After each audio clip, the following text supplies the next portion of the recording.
Padre precioso, te adoramos y exaltamos tu nombre, Señor, porque para siempre es tu misericordia. Gracias, Padre. Gracias por mis hermanas, Señor, que están convenidas hoy, Señor. Gracias porque les has permitido un tiempo, Padre, para conectarse, Señor. Gracias, Padre. Las bendigo en el nombre de Jesús y bendigo este tiempo, Padre. En tu nombre hemos orado, Señor. Gracias. Aleluya. En el nombre de Jesús, Señor, gracias, papá. Amén. Amén. Aleluya. Gloria al Señor. Seguimos, hermanas. Seguimos en el libro de Nehemías. La semana pasada vimos, ¿verdad? A la tribu de Benjamín, al grupo de la tribu de Benjamín, que es parte de los que van a morar en Jerusalén. Hoy todavía estamos en el capítulo 11 de Nehemías, que estamos viendo las personas que iban a habitar Jerusalén. Vamos a ir viendo que nos quedamos en el verso en el verso 9 nos quedamos, porque terminamos el 8, pero el 8, terminamos en el 8. Y el 9 vamos a leer hoy. Vamos a empezar. Hoy vamos a ver mucho sobre el sacerdocio. Vamos a hablar sobre las vestiduras. Vamos a hablar sobre el ministerio sacerdotal y a lo que el Señor nos quiere llevar en esta mañana, ¿verdad? Pero para cerrar lo de los benjamitas, el verso 9 habla de que menciona a dos hombres que eran los jefes de la ciudad de Jerusalén. Vemos ahí, Nehemías 11:9 dice, y Joel, hijo de Sicri, era el prefecto de ellos, y Judá, hijo de Senúa, el segundo en la ciudad, ¿verdad? Estos dos hombres eran los jefes de la ciudad de Jerusalén. En toda Jerusalén ellos eran los jefes. Estaban sobre los de la tribu de Judá y sobre los de la tribu de Benjamín. Vemos entonces que Joel significa Jehová es Dios, el autoexistente, el eterno. Él era el jefe de todos. Y Judá era el segundo en la ciudad. Dice, Judá es celebrado, alabado o adorado. Es interesante porque estos dos hombres hablan del gobierno de la Jerusalén celestial. Joel habla del autoexistente o el eterno, habla del Padre, el Padre eterno que es sobre todo, ¿verdad? La palabra de Dios dice que el Padre está sobre todos, y Jesús, que es descendiente de la tribu de Judá, Él debe ser adorado, es el que se merece toda la gloria y toda la honra. Vemos como en Apocalipsis 5:12 dice que decían a gran voz, dice, el cordero que fue inmolado es digno de tomar el poder, las riquezas, la sabiduría, la fortaleza, la honra, la gloria y la alabanza. Entonces, en este verso 9, encontramos quiénes son los que van a gobernar la ciudad de Jerusalén. Y es el Padre y es el Hijo. Y son los que deben gobernar nuestra vida. El Padre, el Hijo, en la persona del Espíritu Santo. ¿Por qué? Porque la persona del Espíritu Santo es la que está con nosotros. Él es Dios con nosotros, ¿sí? Y Él dice que sabe los secretos del corazón del Padre. Por eso es que el Espíritu Santo nos enseña cómo debemos orar. Él es el que intercede por nosotros. Y también en la persona del Espíritu Santo, Él es también el Espíritu de Cristo, el Espíritu de Jesús. ¿Por qué? Porque Jesús, siendo la persona de la Trinidad que tomó cuerpo y vino a la tierra y sufrió lo que nosotros hemos sufrido y fue tentado igual que nosotros, pero sin pecado, dice que Él es nuestro sumo sacerdote y entonces Él sabe cómo interceder por nosotros porque Él fue hombre, Él es Dios encarnado. Entonces, el Espíritu de Cristo en la persona del Espíritu Santo gobernando nuestra vida, Él entiende nuestra debilidad. Por eso es que el Espíritu Santo es la persona tan preciosa que presenta al Padre amoroso, pero también él presenta a Jesús en su humanidad. Esa comprensión, porque Él nos comprende, Él nos entiende. El Espíritu Santo jamás nos va a juzgar. El Espíritu Santo incluso nos levanta, porque dice la palabra que Él se acuerda que somos carne. Y entonces, qué hermoso es saber que el Padre y el Hijo son los que gobiernan y los tenemos nosotros gobernando en nuestra vida en la persona del Espíritu Santo. Es Dios con nosotros, el Padre, el Hijo. Por eso el Señor dijo, vendremos a Él y haremos morada con Él. ¿Eso qué nos dice? El Espíritu Santo Él es el Espíritu del Padre y es el Espíritu de Cristo. Los tres en una unidad dentro de nosotros gobernando nuestra vida. Y eso es lo que nosotros debemos anhelar, ese gobierno trino en nuestra vida por medio del Espíritu Santo, el que nos dirige, el que nos da tesoros, el que nos experimenta. Podemos experimentar por medio del Espíritu Santo el amor con Cristo. Podemos ahí sí que ir a ese huerto cerrado con el Señor y disfrutar esos amores con el Espíritu Santo en comunión con el Padre y Jesucristo.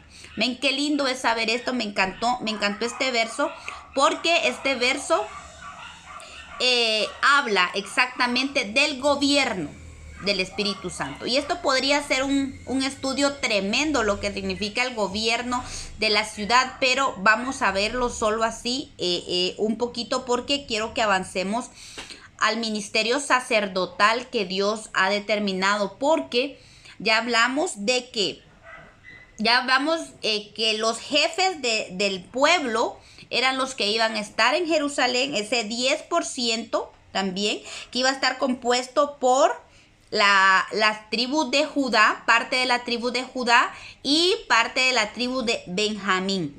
Aparte de la tribu de Judá, de los guerreros y de los tribus de Benjamín, los arrebatadores, ¿verdad? Los guerreros con poder, los que se enseñorean. También están los sacerdotes. Y pasamos a Nehemías capítulo 11, verso 10 al 14.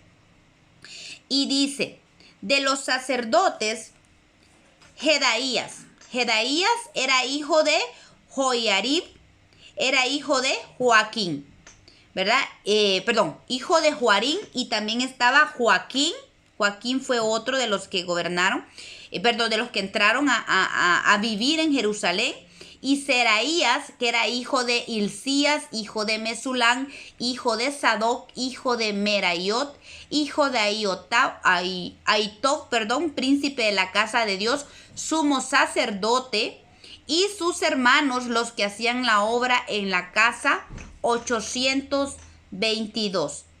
Y también habla de Adaías, hijo de Jeroam, hijo de Pedalías, hijo de Ansí, hijo de Zacarías, hijo de Pasur, hijo de Malquías, y sus hermanos, jefes de familias, 242. También estaba, y por último dice, Amasías, hijo de Azareel, hijo de Asai, hijo de Merilemot, hijo de Imer, y sus hermanos, hombres de gran vigor, hombres de guerra, 128, el jefe de los cuales era Sabdiel, hijo de Gedolim. Bueno, hermanos, aquí estamos viendo que hay 4 órdenes sacerdotales y Seraías, que era el sumo sacerdote. Esto es bien interesante porque Seraías era descendiente de Sadoc, ¿verdad? Ahí dice que era descendiente de Sadoc. Y Sadoc era descendiente de los hijos de Aarón. Él era el sumo sacerdote en ese entonces, ¿verdad? Y 4, porque habían 24 órdenes sacerdotales, porque habían muchos sacerdotes y muchos de ellos podían optar a la posición de sumos sacerdotes en la casa de Dios. Entonces vemos en Segunda de Crónicas 24, ahí del 1 al 18 usted lo puede ver. Solo es referencia bíblica porque estamos viendo que a qué órdenes sacerdotales corresponden estos sacerdotes que formaron parte de la gente que fue a habitar a Jerusalén. Fue la segunda orden sacerdotal, la orden 21.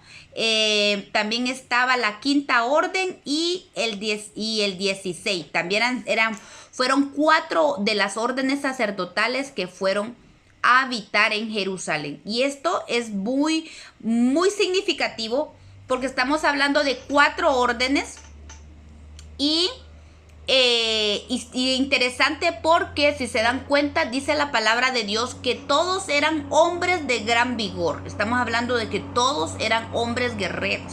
Entonces estamos viendo que no solo los de la tribu de Judá eran guerreros, sino también los sacerdotes. Es interesante ver pues que el ser guerreros no era porque eran de la tribu de Judá. Porque los de la tribu de Judá por lo general fueron hombres guerreros, ¿verdad? Fueron hombres que se levantaron con todo el poder de Dios para conquistar, ¿verdad? Entonces vemos que también de los sacerdotes, de los descendientes de Aarón, también eran hombres guerreros. Estos hombres que habitaron en Jerusalén, estamos viendo también que eran hombres de gran vigor. Y esta palabra que dice hombres de gran vigor significa que eran hombres de guerra. Entonces vamos viendo que una cualidad común entre todos estos que estaban habitando Jerusalén que eran hombres de guerra. Y eso habla mucho, eso nos da mucha enseñanza a nosotros de que son hombres de guerra, son los guerreros los que van a heredar el vivir en la Jerusalén. Y esto de que habla de que son 4 órdenes sacerdotales que van a habitar en Jerusalén. El 4 nos habla de universalidad, o sea, son 4 puntos cardinales: norte, sur, este, oeste. Entonces el 4 nos está hablando de que el Señor de los 4 puntos cardinales va a tomar sacerdotes, o sea, va a tomar uno del norte, otro del sur, otro del este y otro del oeste. Son 4 sacerdotes que iban a entrar a Jerusalén, de 4 órdenes. Y eso nos habla pues que el Señor no va a dejar a nadie, o sea, no va a dejar, no, del norte no salió nada o del sur no salió nada. Eso habla de universalidad del sacerdocio de Dios. Por eso es lo importante que el Señor nos habla en Primera de Pedro, capítulo 2, creo que es donde habla, que dice que nosotros somos un pueblo de sacerdote. Un pueblo. Exacto. ¿Dónde es que está? O Segunda de Pedro. Déjame ver. Primera de Pedro 2:9. ¿Ok? Ok, exacto. Mas vosotros sois linaje escogido, real sacerdocio, nación santa, pueblo adquirido de Dios, para que anunciéis las virtudes de aquel que os llamó de las tinieblas a su luz admirable. Entonces vemos que el ministerio sacerdotal es para el pueblo de Dios. Entonces, cuando Dios sacó al pueblo de Egipto, su deseo siempre fue de hacer un pueblo santo para él. Éxodo 19:3 dice: Moisés subió a Dios y Jehová lo llamó desde el monte diciendo: así dirás a la casa de Jacob y anunciarás a los hijos de Israel: vosotros visteis lo que hice a los egipcios y cómo os tomé sobre las alas de águila y los he traído a mí. Ahora pues, si dieres oído a mi voz y guardares mi pacto, vosotros seréis mi especial tesoro sobre todos los pueblos, porque mía es toda la tierra. Y vosotros me seréis, dice el Señor, un reino de sacerdotes y gente santa. Estas son las palabras que dirás a los hijos de Israel. Qué lindo deseo del Señor. Lindo deseo del Señor que nosotros seamos parte de este pueblo. O sea, Él nos sacó de Egipto, Él nos sacó del mundo. Dice, y sobre las alas de águila, o sea, con gran poder. El Señor, y los he traído a mí, dice. O sea, Él no nos saca del mundo y nos deja por ahí. Él nos atrae a Él. Por eso es el anhelo del Señor, que nosotros tengamos esa relación con el Espíritu, que lo busquemos, porque Él dice que Él nos ha traído a Él. O sea, es para que estemos con Él, y nos dice y nos anima que demos nuestro oído a su voz. Miren qué lindo, porque Él está hablando, pero Él no te fuerza a escucharlo. Él no nos fuerza a escucharnos, somos nosotros. Si dieres oído a mi voz. Nosotros tenemos que quererlo. Dice, y guardaréis mi pacto, entonces vosotros seréis mi especial tesoro. Miren, esta palabra es hermosa, saber de que Dios nos hace su especial tesoro sobre todos los pueblos. Y aunque esta palabra, muchos dirán, esta palabra era para Israel, pero recordemos que ahora nosotros somos el Israel de Dios. Como recordamos hace un momento, que el Señor dice, pueblo que no me buscaba, me encontró. Me dejaré encontrar, dice, de un pueblo que no me buscaba. Y ahora nosotros somos ese pueblo que no lo buscábamos. Él se presentó a nosotros. Él nos rescató del mundo, aunque no éramos del linaje de Jacob.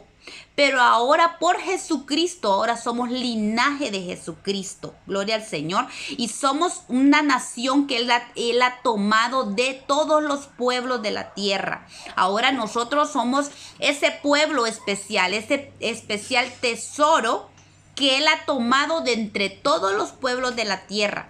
Porque dice, Él es mía, es toda la tierra. Y Él desea que nosotros seamos un reino de sacerdotes y de gente santa. Y ya días estábamos con el que íbamos a hacer, les había comentado que íbamos a hacer el estudio sobre el sacerdocio y sus vestiduras. Y creo que hoy se llegó ese día, porque hoy vamos a hablar sobre el sacerdote. Vamos a hablar sobre el sacerdote, que viene de la palabra hebrea, Cohen, que significa el que oficia, ministro, principal, príncipe, ¿verdad? Es también, la palabra Cohen viene de la palabra Caján, que significa ataviar o consagrar, ejercer un ministerio, un sacerdocio. Entonces, esto es hermoso, porque todo sacerdote que es llamado por Dios tiene que ser ataviado y consagrado para Dios, ¿verdad? Y cuando habla de santo, habla lo mismo de la palabra hebrea kadosh, que significa sagrado, ¿verdad? Consagrado, dedicado o santo.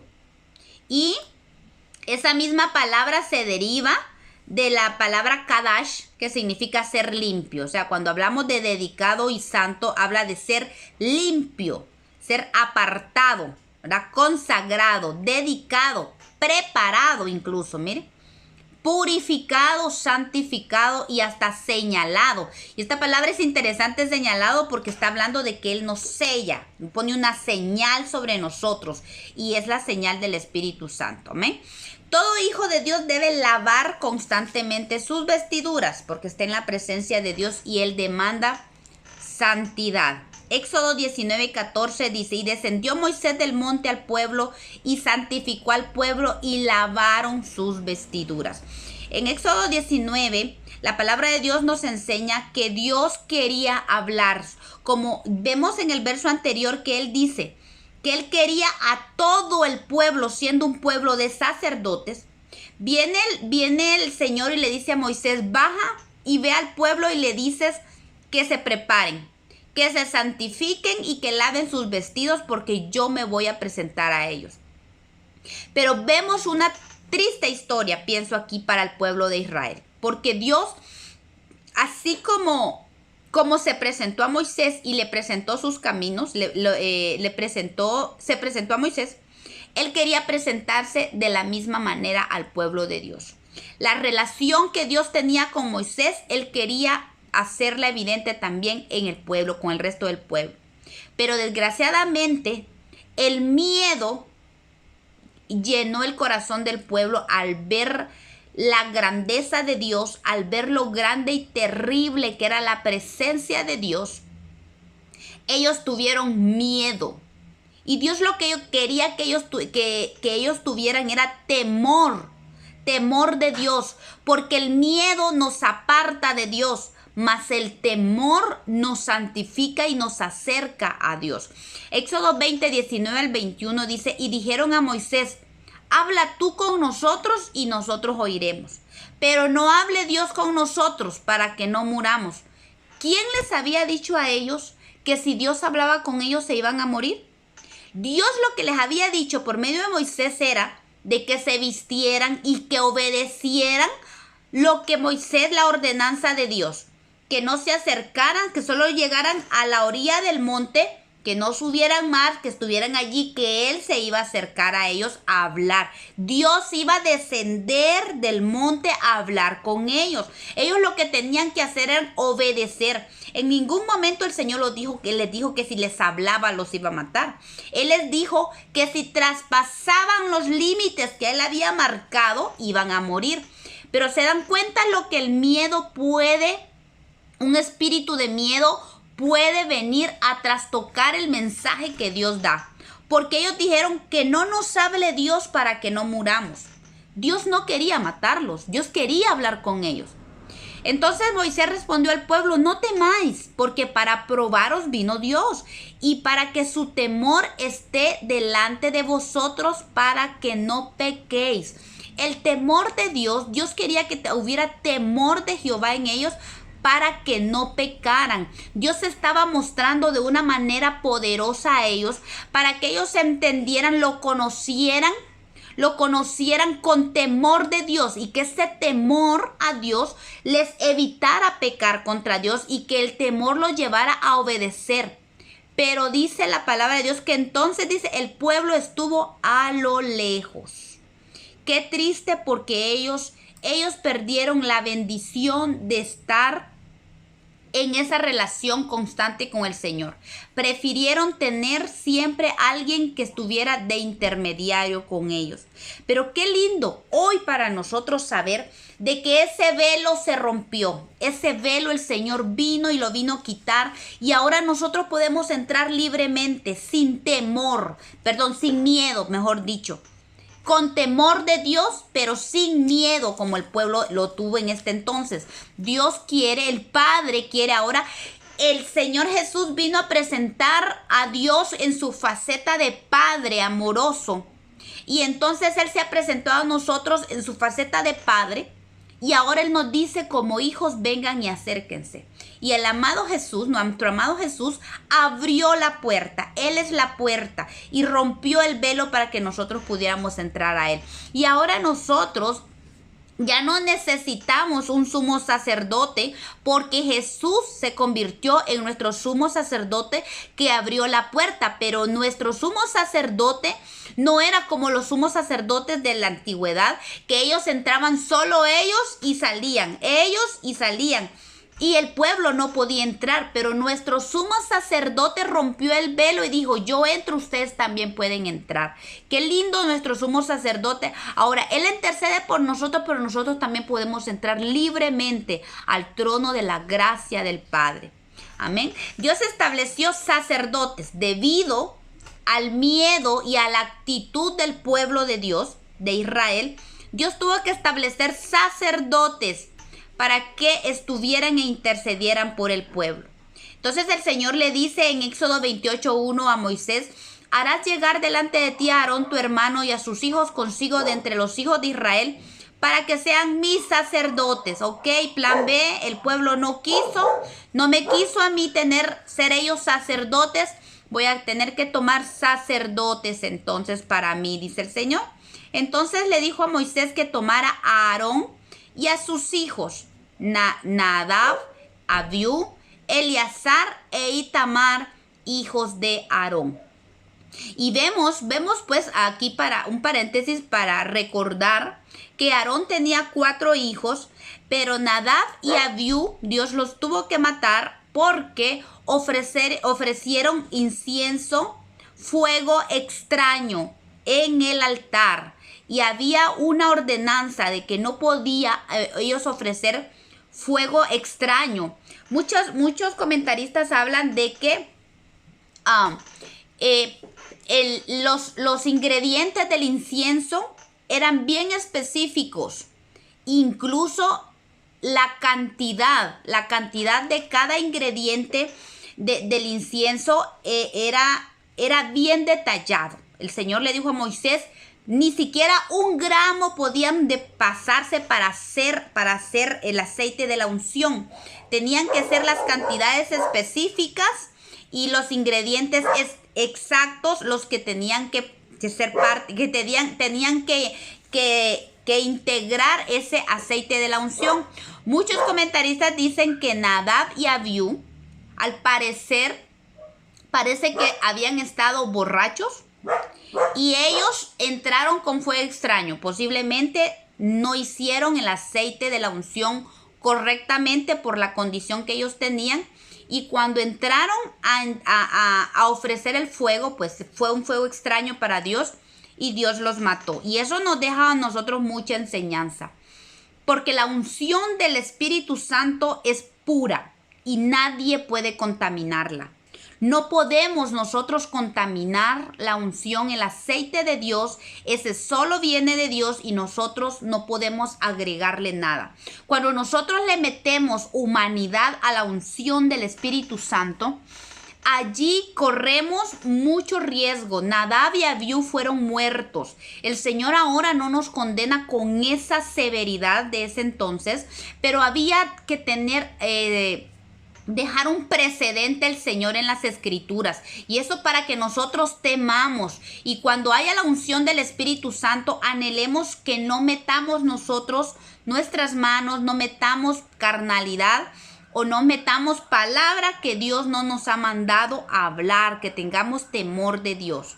Entonces vemos que de los 4 hijos de Aarón, solo Eleazar e Itamar fueron los 2 que le quedaron a Aarón, y de ellos Dios escogió a Eleazar para que siguiera con el sacerdocio, con el sumo sacerdocio.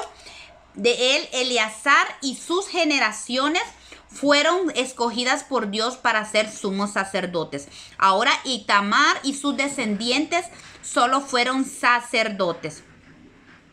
El sacerdote debía ser consagrado para Dios, tenía que ser lavado y vestido de sus vestiduras sagradas. Toda esta vestidura sacerdotal, toda era de obra primorosa. Éxodo 28:5 nos habla de los materiales que tenían que ser hechas estas vestiduras. Y era oro, azul, púrpura, carmesí y lino fino. Son 5 materiales, que 5 pues obviamente nos hablan de gracia de Dios, gracia divina, ¿verdad? Son 5, 5 materiales. Y todos estos materiales vamos a ir viendo que todos nos apuntan a Cristo. El oro era un material preciado, claramente. Dice que representa a Cristo en su divinidad. Jesús como el Hijo de Dios. El oro, recordemos en Mateo 2:11, que dice que cuando los magos vinieron a Belén y se postraron llegaron a la casa donde estaba María y el niño, dice que lo adoraron y ofrecieron sus tesoros y le ofrecieron oro, incienso y mirra. El oro habla de la divinidad como hijo de Dios. Él es el hijo de Dios. Y vemos pues en varias veces, él mismo declaró con sus palabras en los evangelios de que él era el hijo de Dios. Dice la palabra de Dios que dice, ¿cómo se llama? Se dice que eran a los reyes a los que se les ofrecía el oro, ¿verdad? Y incluso toda la madera de acacia que era revestida de oro, toda la madera de acacia con que fue hecha el mobiliario del tabernáculo fue recubierto de oro. Está hablando de que todo eran cosas santas, cosas divinas, usados para la adoración del Dios santo que tenemos. Amén. El otro material era azul. Y este color azul sale de un marisco cerúleo. De este era el color azul. No me pregunten cómo en medio del desierto encontraron azul o lo llevaban de Egipto. Posiblemente lo llevaban de Egipto. Pero dice que sale de un marisco cerúleo, ¿verdad? Este color que ven acá lo tomé del Google. Y este color es el color azul, el que era parte de las vestiduras sacerdotales. Y el azul nos habla de la palabra de Dios. Números 15:38 dice: habla a los hijos de Israel y diles que se hagan franjas en los bordes de sus vestiduras por sus generaciones y pongan en cada franja de los bordes un cordón azul, y os servirá de franja para que cuando lo veáis os acordéis de todos los mandamientos de Jehová para ponerlos por obra, y no miréis en poco de vuestro corazón, no miréis en pos de vuestro corazón y de vuestros ojos, en pos de los cuales os prostituyáis. O sea, esta palabra nos habla de que el cordón azul que ellos tenían que cargar en sus vestiduras era un recordatorio de los mandamientos de Dios. Entonces el azul nos habla de la palabra de Dios. ¿Qué tiene que ver con los sacerdotes esto? Bueno, el oro en la vestimenta de los sacerdotes nos habla de que ellos representaban a un Dios vivo. Todo sumo sacerdote, todo sacerdote representa a Dios. Nosotros como sacerdotes de Dios representamos a un Dios. Y eso, el oro debe de traer temor a nuestro corazón. En nuestra vestidura, que debe estar en la vestidura, es el temor. Yo creo que el oro en nuestra vestidura sacerdotal representa temor. Saber que nosotros representamos a un Dios poderoso, al Dios de dioses, al único Dios verdadero. Por eso el oro debe estar en nuestras vestiduras.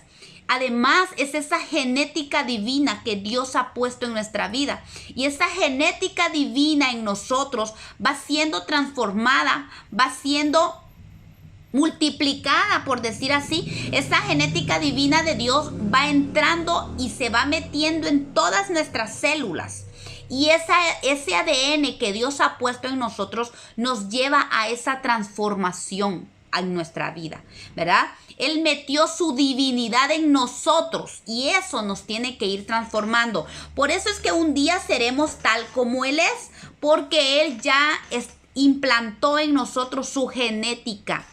Su Espíritu Santo que nos transforma. Su Espíritu Santo nos dio vida a nuestro espíritu que estaba muerto en delitos y pecados.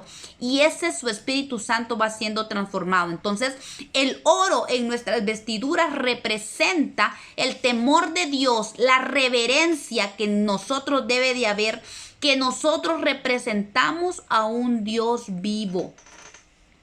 Y lo voy a agregar en el tema. Temor de Dios. El oro es el temor que debemos tener en nuestra vida. ¿Saben qué importante es el temor de Jehová en nosotros? Y se ha perdido mucho el temor de Jehová.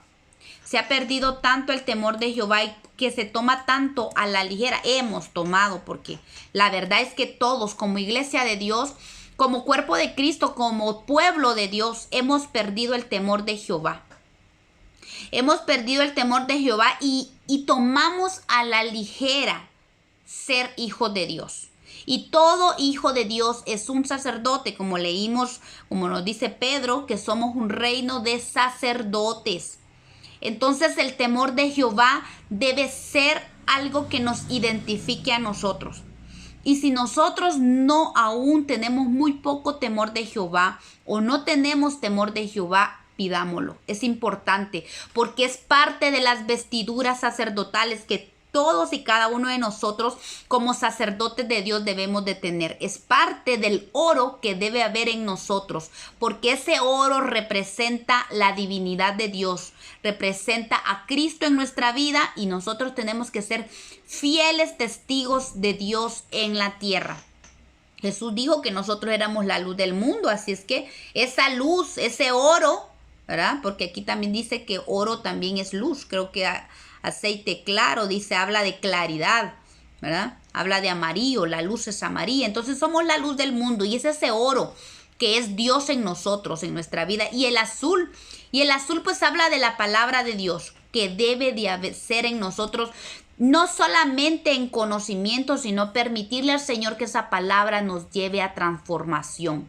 Esa palabra que transforma, porque la palabra es esa espada de dos filos que entra y parte, dice que penetra hasta el alma y parte aún las coyunturas, llega hasta lo más profundo, porque la palabra de Dios es lo único que puede venir a transformar nuestra vida. Es dulce como la miel y eso debe ser para nosotros, esa dulzura. Por eso debe de haber esa hambre en nosotros por la palabra de Dios. No solo el leerla, no solo el leerla por leerla, sino devorarla, pero saborearla, pedirle al Espíritu Santo que se conviertan estas palabras en miel para nosotros. Y que nos metamos a esos tesoros y pedirle al Espíritu Santo que esta palabra, cuando nosotros la leamos, cobre vida, porque esa es la bendición que nosotros tenemos como sacerdotes y como hijos de Dios, que nosotros tenemos al Espíritu Santo que hace que estas letras que están escritas en esta palabra cobren vida, se vuelvan vida. Para la gente del mundo leen la palabra y no la entienden, o es simple y sencillamente un libro de historia, muchos dicen difícil de entender. A algunos les encanta leer los cantares por los poemas, ¿verdad? Pero no es algo que lo lleve a transformación. Por el bendito Espíritu Santo que Dios nos ha dado, nosotros podemos hacer que esta palabra nos transforme, y por eso el azul es parte de la vestidura sacerdotal, de los materiales de la vestidura sacerdotal, y eso nos habla a nosotros de que la palabra de Dios debe morar en abundancia. Dice Colosenses, habla que la palabra de Dios debe abundar en nosotros, porque como hijos de Dios tiene que ese azul debe relucir en nuestra vestidura. Más adelante les voy a mostrar una imagen de cómo era la vestidura sacerdotal, y vean qué lindo se mira el azul, y ese azul tiene que ser evidente en nuestra vida, tiene que salir en nuestras vestiduras, que nosotros cuando hablemos palabra que sea nato en nosotros. O sea, que les digo, que no nos esforcemos. O sea, que el hablar la palabra de Dios no sea un esfuerzo así sobrehumano en nosotros, sino que sea nato, que salga como que fluya como algo natural, porque es parte de la vestidura que tiene que verse en nosotros. Y dice, qué lindo, ¿y por qué era necesario ese cordón azul? Para que nos acordáramos de los mandamientos. Siempre debe estar en nuestra mente, y que no nos dejemos guiar. Dice que nosotros no nos dejemos guiar por nuestro corazón ni por nuestros ojos. Porque cuando nosotros nos dejamos llevar por el corazón y por los ojos, simple y sencillamente, miren, esta palabra habla de prostitución. Nos lleva a prostituirnos y apartarnos de Dios. También el azul representa a Cristo en nosotros como el profeta, el verbo de Dios, la palabra que descendió del cielo, ¿verdad? En la simbología de los colores, el azul representa el cielo y representa a Cristo como la palabra de Dios en nosotros. Si se dan cuenta, cada una de estos colores, de estos materiales, mejor dicho, representan a Cristo y son las vestiduras de Cristo. Por eso el apóstol Pablo dice que nosotros nos vistamos de Cristo, porque cada uno de estos materiales nos hablan de Cristo. Entonces nosotros tenemos que vestirnos de estas vestiduras y en cada uno de sus materiales reflejar a Cristo en nuestra vida. El otro material, el tercer material que habla, dice que es el púrpura. El púrpura dice que, es el color púrpura. Grana púrpura, dice, parece que sale de una fruta. Era el color que salía de una fruta. Y el púrpura representa a Cristo en su realeza. Él es el rey. Su majestad se manifiesta con el púrpura. Recordemos que el púrpura era el color, o es el color, mejor dicho, de los reyes, ¿verdad? Entonces muestra a Jesús en su majestad, en su realeza. Aún cuando Jesús cuando estaba siendo lastimado por los soldados romanos, dice que ellos le pusieron un manto púrpura y le decían: salve, rey de los judíos, ¿verdad? Y le daban bofetadas. Pero el púrpura, los mantos púrpura representan a los reyes. Y en nosotros, ese color púrpura que debe ser parte de nuestra vestidura representa que nosotros somos embajadores de un reino eterno. Él es nuestro rey, Jesús es nuestro rey y nosotros representamos a Cristo en la tierra. Cuando un gobernante, cuando un embajador de un país está en otro país, vemos pues que la embajada, todo lo que está en la embajada habla del país a quien representa, ¿verdad? Por ejemplo, no he visitado muchas embajadas, más que la mía, la embajada de mi país aquí en Guatemala, pero es un pedacito, pareciera un pedacito de Honduras en Guatemala. Es un pedacito de Honduras, ahí está la bandera, está la foto del presidente, cosas del país, historia del país, hay muchas cosas, pero les digo, parece un pedacito de Honduras en Guatemala. Y así es en todas las embajadas. Entonces nosotros somos representantes de Cristo. Nosotros debemos representar el cielo en la tierra. Y eso es una demanda fuerte, hermanas, de verdad. El pueblo de Dios, como pueblo de Dios, deberíamos de representar a este reino, el reino de Dios en nosotros. Y deberíamos de ser esos embajadores de Cristo. Somos esos embajadores. Lo que pasa es que no, como que todavía como pueblo de Dios se nos ha olvidado. Somos mucho pueblo es cristiano, si está solamente reunido con cristianos o si cristianos están cerca. Y ya después en sus trabajos muchos ni siquiera saben que son cristianos, sus amigos no son cristianos, su relación es con gente no cristiana. Entonces eso significa que todavía no tiene conciencia. Un cristiano que actúa así es porque no hay conciencia de verdaderamente de saber quiénes somos en Cristo. Somos reyes y sacerdotes. Somos parte de un reino inconmovible que tiene que ser evidente en la tierra. No es que nosotros nos metamos a la política como hablábamos el sábado en la vigilia, cuando hablábamos de la iglesia de Tiatira, que dice que al vencedor se le va a dar que rija a las naciones con vara de hierro.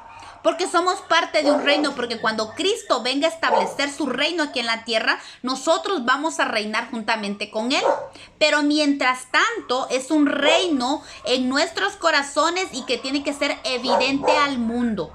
Así que nosotros tenemos que ser fieles testigos de este reino y tiene que ser parte, ese testimonio tiene que ir en nuestras vestiduras. La gente tiene que ver ese color púrpura en nuestras vestiduras como hijos de Dios y como sacerdotes de Dios. El carmesí era el cuarto material. Dice que muchos creen que lo sacaban de un insecto que era color carmesí. También salía del antimonio, y era un azul escarlata. También salía de la granada. Entonces dice que era un hilo que sacaban, un hilo escarlata, ¿verdad? Con que era cosido la vestidura sacerdotal. Y el carmesí pues representa a Cristo en su ministerio sacerdotal, en su expiación y en su sacrificio. Colosenses 1:20 dice, por medio de él reconciliar todas las cosas, así las que están en la tierra como las que están en los cielos, haciendo la paz mediante la cruz, la sangre de su cruz. Cristo como el sumo sacerdote ofreció su cuerpo por nuestros pecados. Su sangre preciosa fue derramada. Entonces el carmesí representa la sangre de Cristo. Esa expiación que hizo en la cruz del Calvario. Cómo ofreció su vida y derramó su sangre completa para nuestra redención. Y a mí este tema de la expiación me encanta, y la de la redención, porque la verdad es que es la esencia de nuestra vida como hijos de Dios. Porque cuando nosotros entendemos el sacrificio que hizo Jesús en la cruz del Calvario y lo que representa para nosotros, es que Él pagó todo para que nosotros seamos libres. Eso cuando nosotros logramos entender cómo el Señor murió, cómo el Señor venció en la cruz y cómo el Señor clavó en la cruz toda acta que estaba en contra nuestra, eso nos da identidad, porque era lo que les decía la semana pasada. Dejamos de ser la casa, dejamos de ser la presa y nos volvemos en cazadores. Es cuando nosotros entendemos el sacrificio de Cristo, es como que si nos dan la vuelta. Momento, yo no soy la presa, tú vas a ser la presa. Es cuando nosotros le decimos al enemigo, tú ya no tienes arte ni parte en nuestra vida. Tú ya no tienes nada que hacer conmigo. Cristo murió en la cruz. Y cuando nosotros tomamos el edicto que fue dado en la cruz del Calvario y lo ejecutamos en nuestra vida por medio del poder del Espíritu Santo, de verdad que nosotros empezamos a ver cómo las cosas son transformadas en nuestra vida. Cuando nosotros ejecutamos y tomamos el poder del Espíritu Santo y decimos, el edicto fue dado en la cruz del Calvario, tú ya fuiste vencido, Cristo venció en la cruz y por tanto yo también soy más que vencedor. Y ese color carmesí tiene que ser hecho en nuestra vida. De verdad, en nuestra vestidura tenemos que evidenciarla. ¿Por qué? Porque cuando nosotros tenemos en nuestras vestiduras este color carmesí, ya no andamos llorando tanto por las esquinas. Ya no andamos, es que es evidente que nosotros nos hemos vuelto cazadores. Ya no somos presa del enemigo. Porque ese color carmesí en mi vestidura representa la redención que hizo en la cruz Cristo por mí. Y esa victoria que Cristo tuvo en la cruz a mi favor, para mi vida, para mi salvación, para que yo ya no esté en la muerte, sino que esté en vida, en vida, y ya no esté huyendo al enemigo, sino que yo tengo que trabajar para ver qué derechos el enemigo dice que tiene en mí, y ir yo con la sangre, con este color carmesí en mi vestidura. Yo me presento al trono de la gracia del Señor y le digo, mira, Señor, el enemigo dice que tiene estos tales derechos en mi vida, pero tu sangre está sobre mí. Esta sangre preciosa que está sobre mí, este color carmesí que está en mi vestidura, dice que el enemigo ya no tiene arte ni parte conmigo, y que tú moriste en mi muerte para que yo viva mi vida. Ahora, por el poder del Espíritu Santo, yo voy a arrebatarle todo derecho al enemigo. Y él ya no tiene derecho por mí. Y ahí es donde entra esa vestidura sacerdotal. Qué importante es para todo cristiano que nosotros aprendamos a tenerla. Y no solo a tenerla, sino que lucirla, vestirla. Esa vestidura sacerdotal. Porque ¿saben qué? La vestidura sacerdotal da autoridad en nosotros. Vamos a ir viendo. El lino torcido. El lino torcido era el otro ingrediente, el otro material, para la vestidura sacerdotal. Dice que el lino torcido habla de blancura, así de fácil. Era un lino que era sacado de un árbol, Son hilos, era un tratamiento que se ejercía sobre el árbol de lino y se trataba ese árbol de tal manera y se retorcía hasta que salía el hilo de lino torcido. Increíblemente, eso nos habla demasiado, nos da una enseñanza espectacular en nuestra vida. Porque eso representa nuestra vida justificada en Cristo. Justificada en Cristo, y esa justificación nos lleva a la transformación en el Señor. Y qué lindo, porque esa justicia en nosotros opera para transformarnos. Pero recuerden, el lino fue torcido, ese árbol fue tratado. Eso nos habla del trato que Dios hace en nuestra vida para llevarnos a la santidad, a la blancura. El blanco se refiere a la santidad, representa luz, representa pureza, representa la redención de Cristo y la justicia de Cristo en nuestra vida. El lino representa la justicia. Apocalipsis 19, 7 y 8 dice: gocémonos y alegrémonos y démosle gloria, porque han llegado las bodas del Cordero y su esposa se ha preparado. Oiga, la esposa fue ese lino que agarraron y empezaron a tratar. ¿Por qué? Porque dice, y a ella se le ha concedido que se vista de lino fino, limpio y resplandeciente, porque el lino fino es las acciones justas de los santos. Cristo es el justo, Él es el santo de Dios, y por medio de su justicia nosotros podemos obrar en esa justicia, y eso cuenta para nosotros como las vestiduras que Dios nos va a dar, como la esposa del Cordero. Pero recordemos que la esposa del Cordero tiene que prepararse. Amén.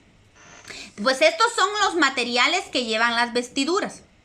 Ahora vamos a seguir con las vestiduras. Éxodo 18:2 dice: y harás vestiduras sagradas a Aarón tu hermano para honra y hermosura. Y es que el Señor nos hermosea a nosotros con sus vestiduras. Qué lindo es tener la justicia de Dios como base en nosotros. Vamos a ir viendo que la justicia de Dios viene desde adentro, y la hermosura de Dios empieza con la justicia y con la santidad hasta salir a la hermosura del pectoral y de las piedras, ¿verdad? Y de todas las piedras preciosas que llevaba esa vestidura. Dice, las vestiduras que harás son estas. Estas son las vestiduras que llevaba el sumo sacerdote: el pectoral, el efod, el manto, la túnica bordada, la mitra y el cinturón. Hagan pues las vestiduras sagradas para Aarón tu hermano y para sus hijos, para que sean mis sacerdotes. Vean, aquí está esta imagen. Déjenme ver si se las puedo poner en más grande. Estas son las vestiduras. Este era el traje sacerdotal. Ahorita voy a poner este PowerPoint aquí para ponerles esta vestidura sacerdotal a ustedes aquí en presentación para que la vean, porque no sé si lo logran ver. Denme un segundo. Aquí.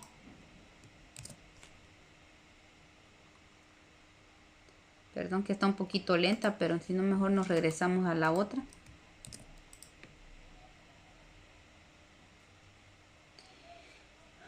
Ok, aquí está.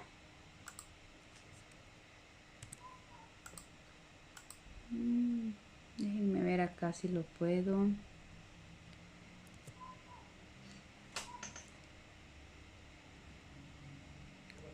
Lo puedo presentar acá.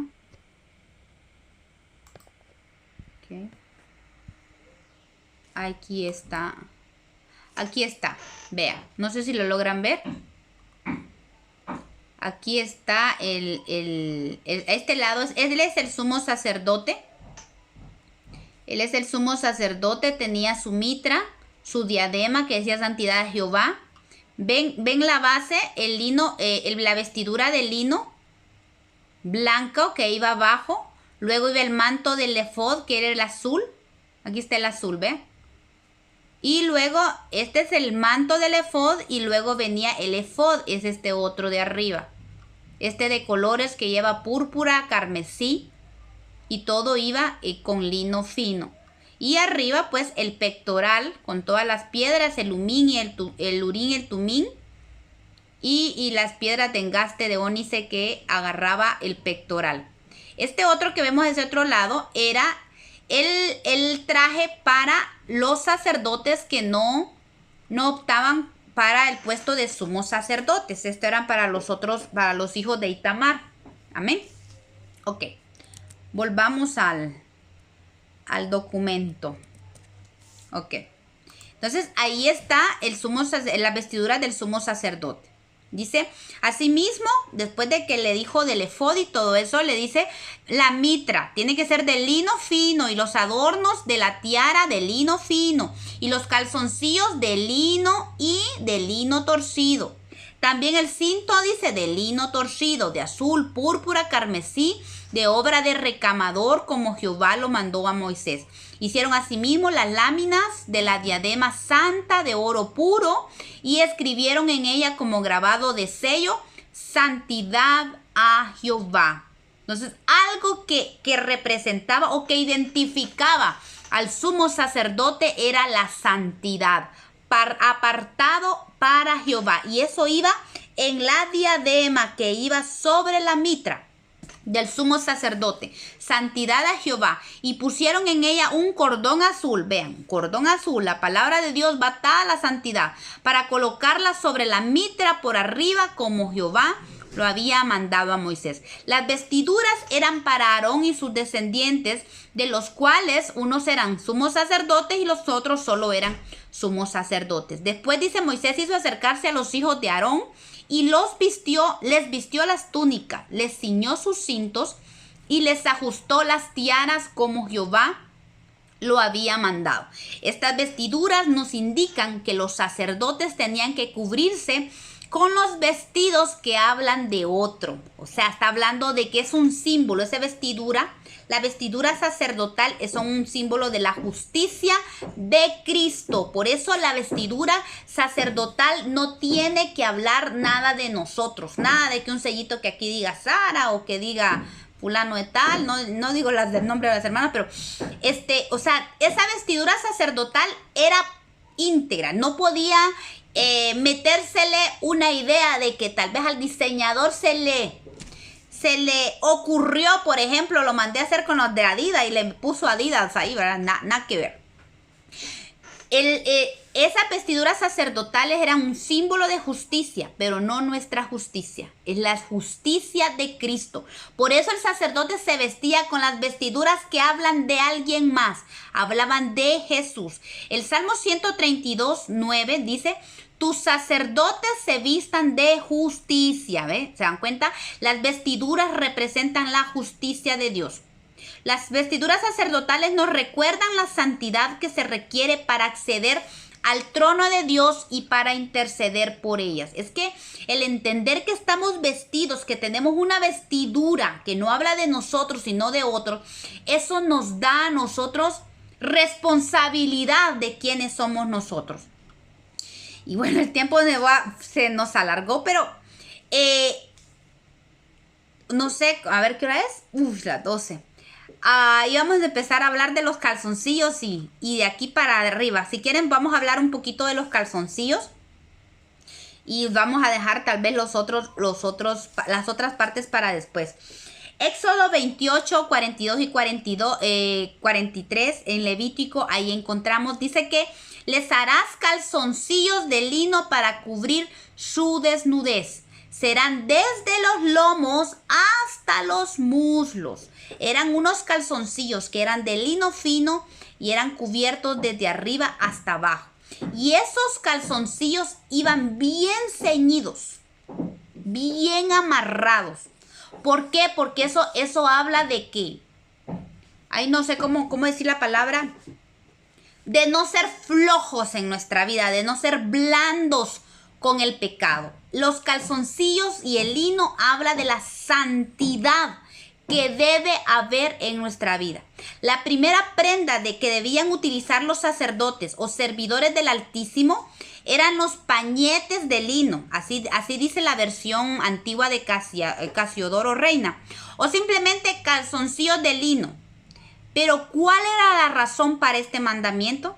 Primero dice que era para cubrir su desnudez. El servicio a Dios debe ser de verdad en santidad. Y el calzoncillo espiritual habla de cómo debemos cubrirnos ante la presencia de Dios.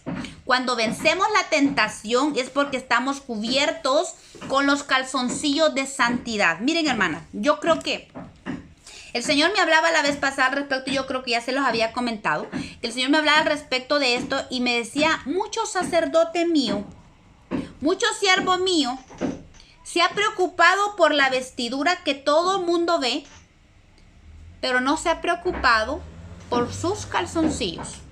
Sus calzoncillos andan inmundos. ¿Por qué? Porque como es algo que nadie lo mira, ¿verdad? Eso habla de lo que nosotros hacemos en lo secreto. Eso, miren, habla tanto de nuestras intenciones, habla ese calzoncillo espiritual tiene que venir desde nuestro corazón, desde nuestro espíritu, porque habla de la intención en nuestra vida, esa intención que nosotros manejamos en la intimidad con Dios. Nadie más, solo nosotros, o sea, en lo íntimo, cuando nos bañamos, cuando nosotros vemos nuestra ropa interior, pero nadie más la mira. Por eso los calzoncillos hablan de esa intimidad en lo secreto, hablan de la pureza en lo secreto que debe cubrir nuestra vida. Y es que en la antigüedad, los sacerdotes de otras religiones o sacerdotes paganos, mejor dicho, no usaban calzoncillos. Por eso se dice que el Señor estableció estos calzoncillos para sus sacerdotes, porque Él quería santidad en todos sus sacerdotes. ¿Por qué? Porque los sacerdotes paganos no usaban calzoncillos porque la idolatría está íntimamente relacionada con las desviaciones sexuales. Por eso habla el comer cosas sacrificadas a los ídolos. Nos habla de la contaminación y habla de inmundicia sexual. Inmundicia sexual. Recordamos lo que hablamos en la vigilia el sábado pasado, hablamos sobre la iglesia de Tiatira. Que la iglesia de Tiatira es una iglesia que se había preocupado tanto por las obras, y era una iglesia que estaba trabajando, obrando, trabajando por el Señor y todo eso, pero había sido floja con la santidad. Y dice Apocalipsis 20:21, el Señor le dice a la iglesia de Tiatira, pero tengo unas pocas cosas contra ti, que toleras a esa mujer Jezabel, que se dice profetiza, y la dejas que enseñe, seduzca a mis siervos a fornicar y a comer cosas sacrificadas a los ídolos. Y dice, y le he dado tiempo para que se arrepienta, pero no quiere arrepentirse de su fornicación. Esto es bien tremendo, porque la iglesia de Tiatira es una condición tanto personal, es una enseñanza tanto personal como congregacional. Nosotros podemos obrar al Señor, servir al Señor, pero muchas veces, al igual que la iglesia de Tiatira, muchas veces somos flojas o flojos como pueblo de Dios en la santidad de Dios. Y eso es algo, la palabra de Dios dice, y lo dice bien claro: sin santidad nadie verá al Señor.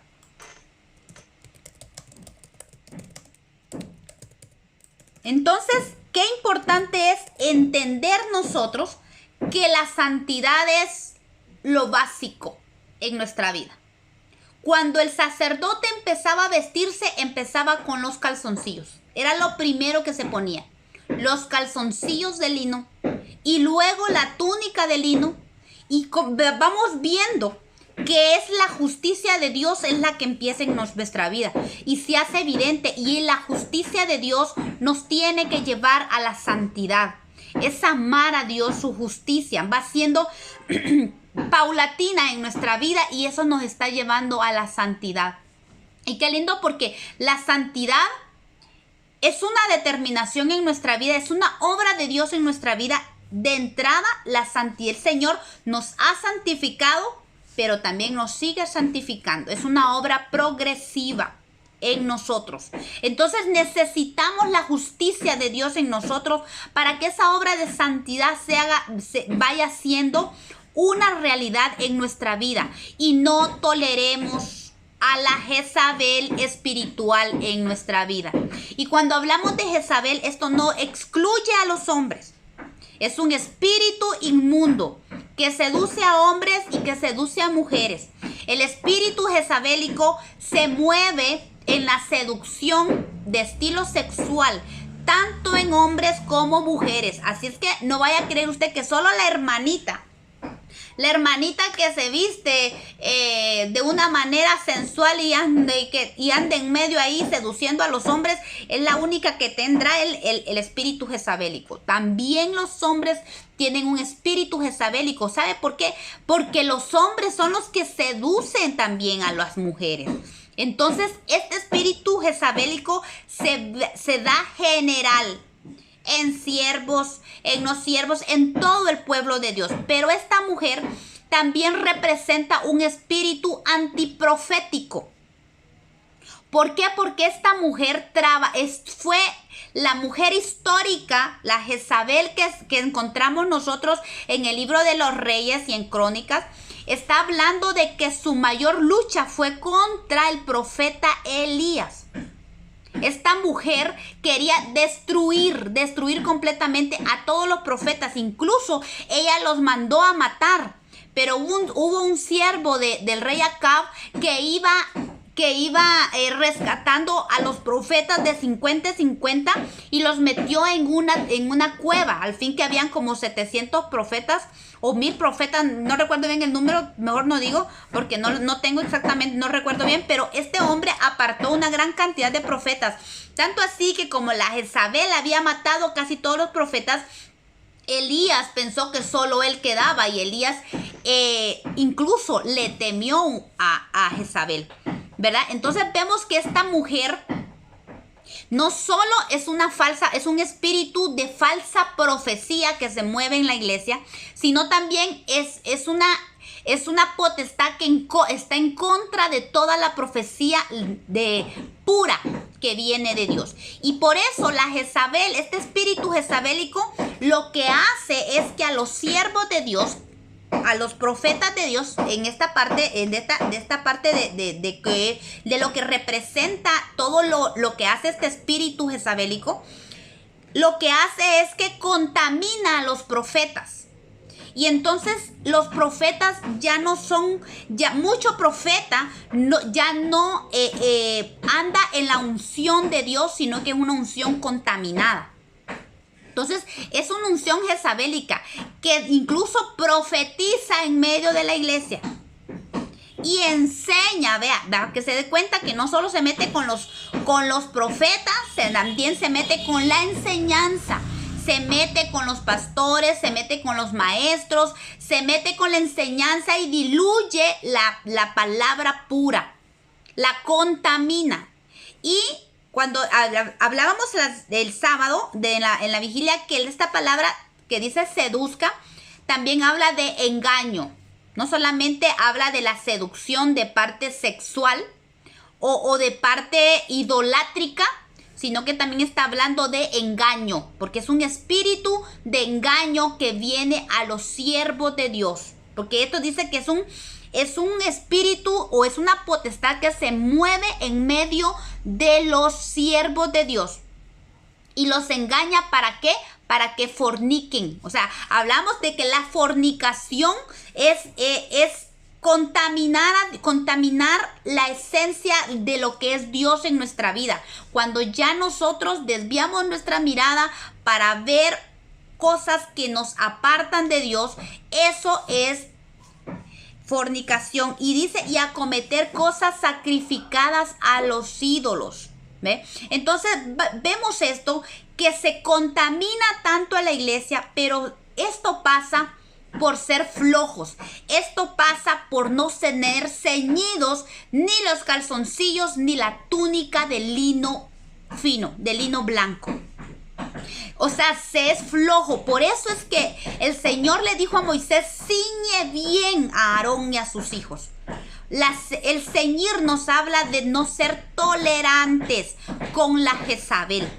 Nos habla de no ser tolerantes con la inmundicia y con el pecado en nuestra vida y aún en los nuestros.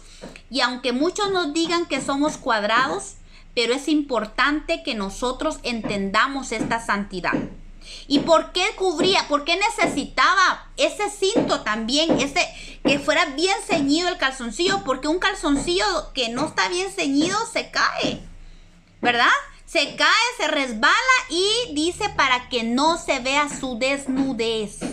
El Señor incluso hablaba de que ni siquiera que cuando se hiciera altar se pusieran gradas, porque no fuera que se viera su desnudez cuando ellos fueran subiendo. También el usar los calzoncillos era una señal de obediencia. ¿Por qué? Porque el sacerdote cuando se vestía, imagínense, si él no se ponía los calzoncillos, el único que sabía era él y Dios.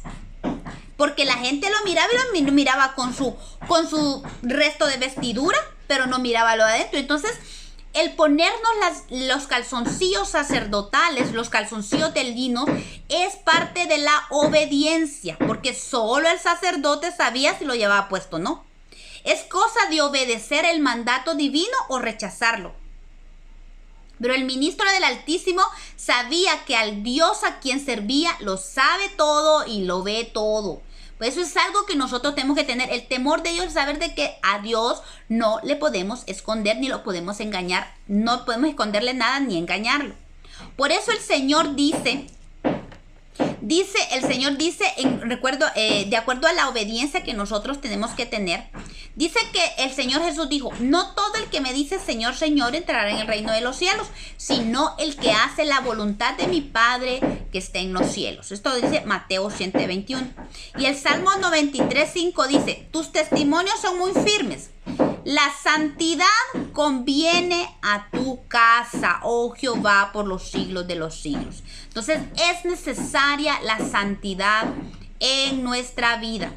También los calzoncillos nos hablan de que es la obra de la gracia de Dios, no es obra humana.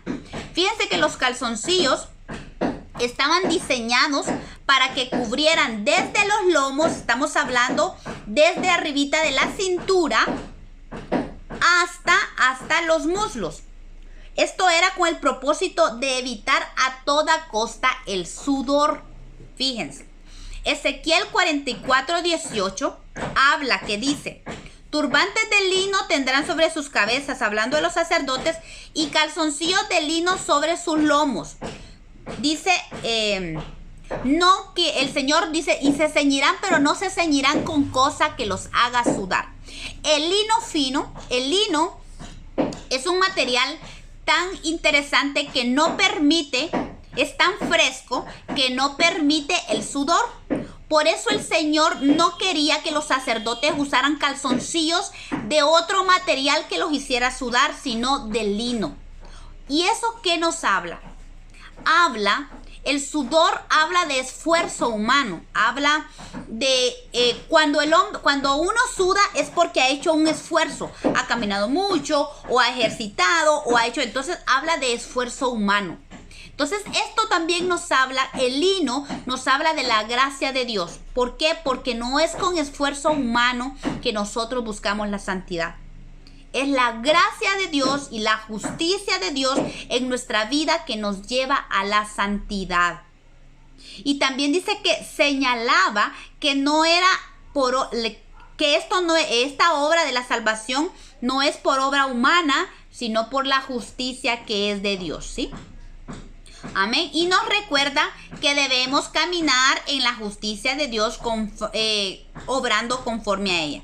Los calzoncillos además dice, eran de lino fino y blanco, que habla de la justicia personal que tienen los que han creído en el Cordero de Dios. Recordemos lo que hablaba Apocalipsis, que dice que el lino fino representa las obras justas de los santos. Entonces el calzoncillo de lino nos lleva también a obrar en la justicia de Dios. Nuestras obras cuentan delante de Dios cuando nacen de la justicia que Dios ha establecido en nuestra vida. Otra obra aparte que no lleve la justicia de Dios no es una obra justa y no cuenta para el reino de los cielos. Mateo 5:20 dice, porque os digo que si vuestra justicia no fuere mayor que de los escribas y fariseos, no entraréis en el reino de Dios. Y con esto termino. Romanos 6:12-14 dice, no reine pues el pecado en vuestro cuerpo mortal, de modo de que lo obedezcáis en sus concupiscencias, ni tampoco presentéis vuestros miembros al pecado como instrumento de iniquidad, sino presentaos vosotros mismos a Dios como vivos entre los muertos, y vuestros miembros a Dios como instrumentos de justicia. ¿Se dan cuenta cómo la justicia de Dios va unida a la santidad? Porque el pecado no se enseñoreará de vosotros, pues ya no estáis bajo la ley, sino bajo la gracia. No más presa, sino vamos a ser cazadores. Entonces, recapitulando, podemos decir que los calzoncillos de lino hablan del pudor de nuestra vida sexual bajo la autoridad de Cristo, de santidad en que debemos vivir los hijos de Dios. Además, habla de obediencia y de la obra de la gracia en que nosotros debemos andar. Amén. Gracias, Señor, por esta palabra. En el nombre de Jesús. Amén.